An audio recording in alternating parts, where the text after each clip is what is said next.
Hello friends, welcome to my channel. நம்ம சேனலை first time பார்க்குறீங்கன்னா சப்ஸ்கிரைப் பண்ணிக்கோங்க. டுடே நம்ம பார்க்கக்கூடிய டாபிக் என்னென்னா ஹாஃப் இயர்லி எக்ஸாமினேஷனுக்கான important question 10th standard social science important 5 mark question தான் பார்க்க போகிறோம். ஃபஸ்ட்டு கொஷின் பார்ப்போம். Discuss the causes for the failure of the revolts of 1857. Second question, estimate the work done by the League of Nations.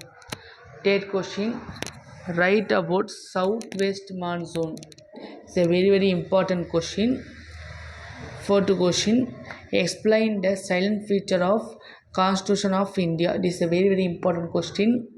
Next, fifth question, explain the role of taxation in economic development.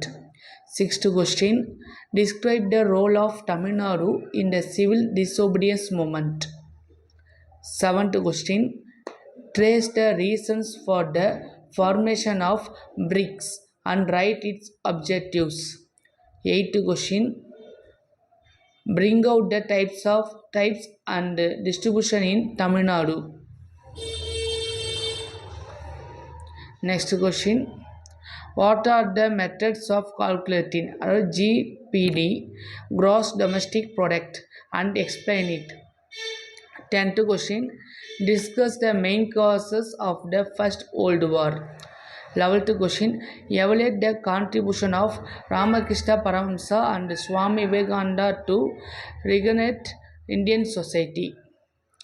12th question, describe the background for the formation of Justice Party and point out its contribution to the cause of social justice. 13th question, what is black money? Write the causes of black money. 14th question, what is urbanization? Explain its problems. 15 questions 2 type கேட்டிருக்காங்க.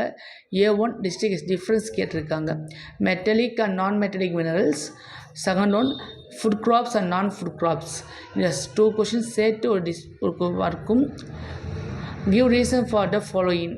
Tamil Nadu receives low rainfall during southwest monsoon. இந்த 3 questions சேர்த்து 5 mark question. ஓகேவா? Next, 16th question, what is multipurpose projects and write about any 2 multipurpose projects of India. 17th question, write a detailed note of non-alignment. 18th question, what are the main objectives of the new agricultural policy. 19th question, analyze the effects of the World War II. Second World War effects வந்து analyse பண்ணி கேட்டிருக்காங்க. 20th question, elucidate why the green revolution was born.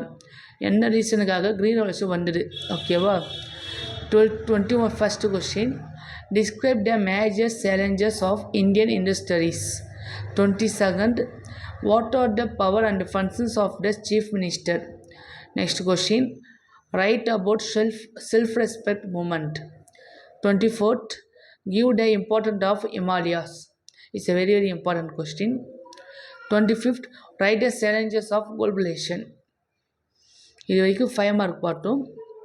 டோட்டலாக 5 mark question பாருங்கள். இல்லைன்னு maximum questions வரலாம். ஏன்னா ப்ரீவியஸில் கேட்ட கொஸ்டின்ஸில் அனலைஸ்மெண்ட்டாக நம்மகிட்ட இருக்கும். ஓகேவா ஃப்ரெண்ட்ஸ்? நெக்ஸ்ட், மேப்லேருந்து ஒரு சம் ஆஃப் மேப் கொஸ்டின் பார்ப்போம். அவுட்லைன் இந்தியா அவுட்லைன் மேப் வந்து பார்க்க போகிறோம். இது இந்தியாவுடைய அவுட்லைன் மேப். என்னென்ன பிளேஸ்னால் Delhi, Barrackpore, Vedaranyam, Chennai, Meerut, mountain K2, Palk strait, Coromandel coast, Andaman and Nicobar Island, railway route from Chennai to Delhi, Malwa Plateau, paddy ground area, Jhansi, Bareilly, Dundee, Paradip, Western Ghats, mountain forest area, Gulf of Mannar. இந்த 19 map பார்த்துக்குங்க.